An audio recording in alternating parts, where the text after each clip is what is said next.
So, we are 60 days away from the start of the 2021-22 NBA season, so why not start the season previews, starting with the Atlanta Hawks, who last year finished with a 41-31 record, which was good for the 5th seed in the East.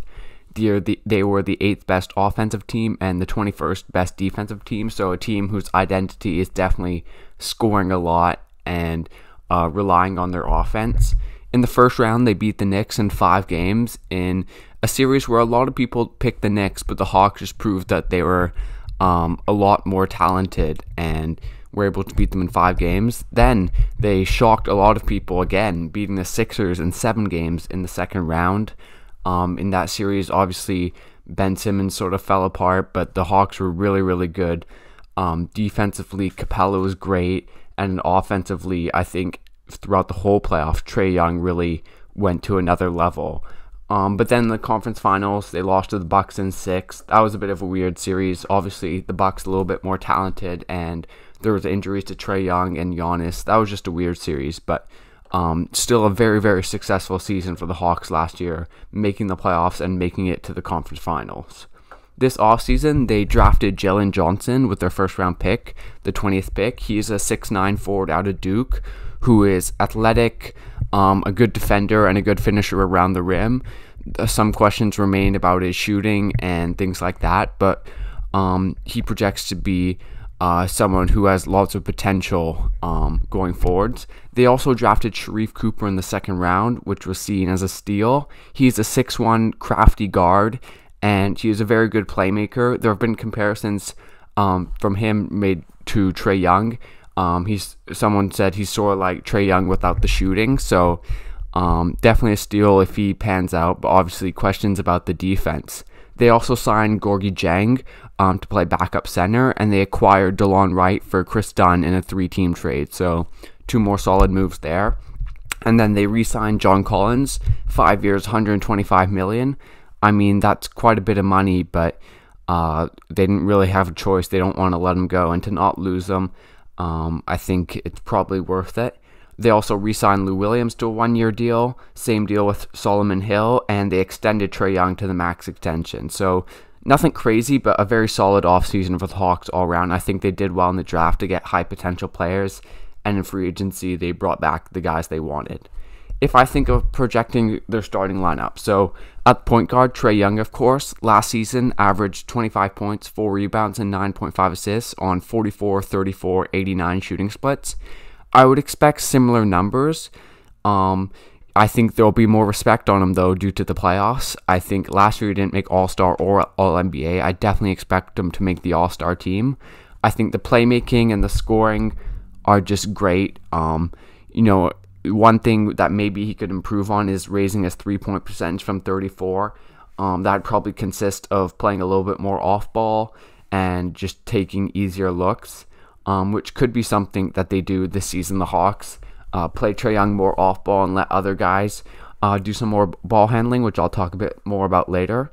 And then obviously defensively is not great. One more question is how the new rules will affect them, because you can't, like, with the new rules, you can't, draw fouls like he does in terms of pump faking and then jumping into the defender. I still think he'll be a great player, but it'll just be a minor adjustment. His floater is great. I think very good from Trey Young. I expect him to have another really solid season. Just maybe his play style is a little bit different. I'd hope to see a bit more off-ball movement. At the 2, Bogdanovich averaged 16 points a game last year, was really big for them in the playoffs, especially in the Philly series. Hit so many big shots.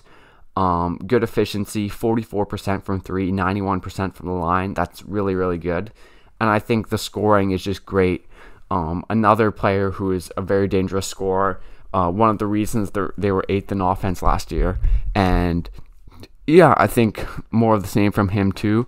My question is, how much other stuff is he going to be doing? Is he going to be doing a little bit more ball handling, a little bit more playmaking, a little bit more on-ball creation, or is he going to focus a bit more on defense? The scoring is great, but I'd like to see even a bit more from him because I do believe he is a very good player. He's also a great option in crunch time.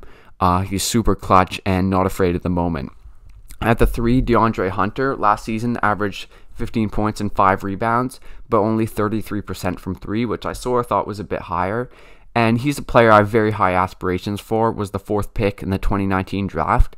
And I feel like if there's anyone on the Hawks who can take a leap, I think it's him, because I think there's so many things he could do a bit more of. Can he do a bit more off the dribble? We saw a few mid-range pull-ups in that Knicks series before he got hurt.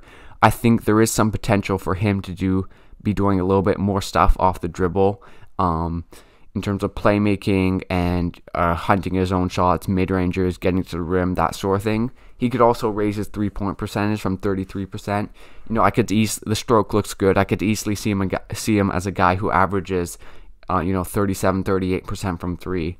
And then also the defense, which is great. I think that's probably what the Hawks need the most, is the defense. And he's one of those guys who I could see being an all-NBA type defender. He has the responsibility of picking up the other team's best player. And I think between him and Capella, they're going to need them defensively, because apart from them, the roster isn't really a defensive roster. So that's sort of going to impact their ceiling, whether Hunter and Capella can really be that good defensively. At the 4, John Collins averaged 17.5 points and 7.5 rebounds. He's a great pick and roll player as a screener and a roller, and a really good rebounder. In the playoffs, I like how he was doing the dirty work, making those rotations defensively, running after loose balls, and if the ball is in Trey Young and Bogdanovich's hands, he's going to need to do more of that to make himself effective. But my question is, will they be able to maybe give him a few more touches offensively, or is he just going to be reduced to setting screens and standing around the three-point arc, which is very effective. He shot like 39% from 3 on 4 attempts last year, and he is a good screen setter and a great lob threat. But I'd almost like to see him do a little bit more what that is. I mean, probably post-ups when a smaller guy is on him, maybe even playing him at the 5 a little bit so he's a quickness advantage offensively, pump faking, going off the dribble, that sort of thing. I'd love to see him, Bogdanovich and Hunter have a little bit more responsibility offensively, and let Trey Young play a little bit more off ball.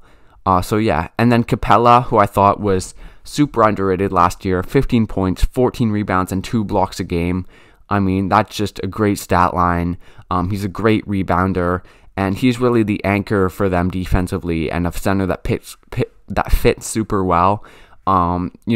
As I said, him and Hunter are going to be the 2 guys responsible for how good they are defensively. And I think with Capella, the rim protection, the holding his own against the top centers like Embiid, I think he really has almost all the full package defensively. The only thing he lacks is probably the switching.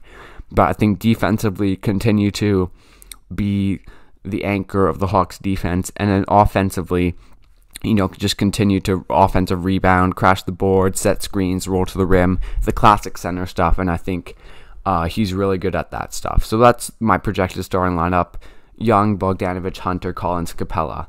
And then the bench is a little bit weird because they have a ton of guys. And that's sort of one of the big things with this Hawks team. DeLon Wright, he's a solid backup point guard. Sharif Cooper, the rookie, we'll see. Lou Williams, he's a great scorer. Kevin Huerter, he took a leap in the playoffs and, is a good shooter.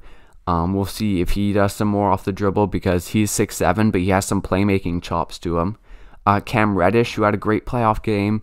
If the shooting can get consistent and he's that guy defensively and in transition, he could be a really good player. Solomon Hill's a solid vet.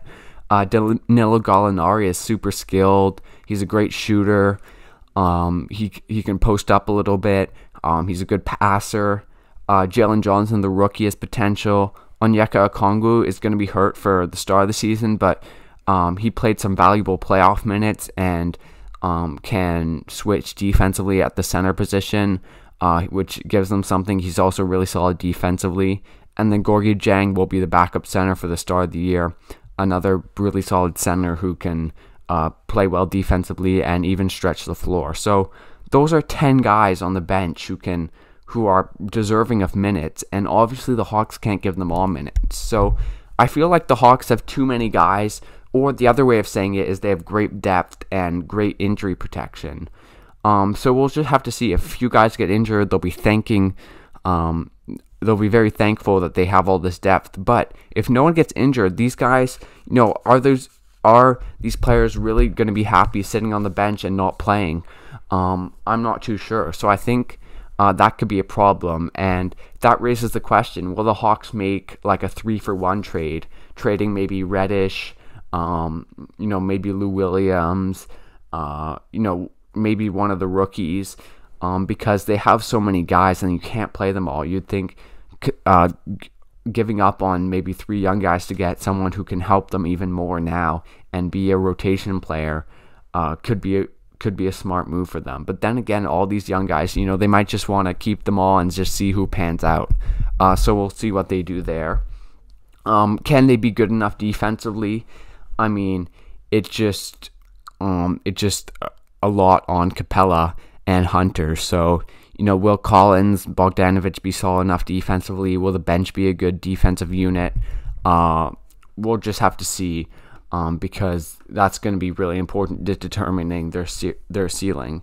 And will everyone get enough touches offensively, or will it just be Trey Young and everyone else spotting up? I sure hope Trey does a bit more off-ball and lets Bogdanovich, Hunter, Herter do some stuff offensively. So we'll see. If I get a prediction, I think they'll be a great offensive team and then, a little bit below average defensively. And if I think of the seeding, I think, the 5th seed is probably a realistic target. Maybe even the 4th seed if things go really well, or the 6th seed if things don't go great. But I think the 5th seed, a solid playoff team, and then competing in the playoffs in the first round. So, yeah, the Hawks, I think I'm pretty optimistic just because of the amount of talent they have, but we'll just have to see what happens. But anyways, thanks for watching this video, guys. Leave a like. I'm going to be uploading a season preview every second day, so subscribe to this channel if you want to see more of these, and I'll see you guys next time.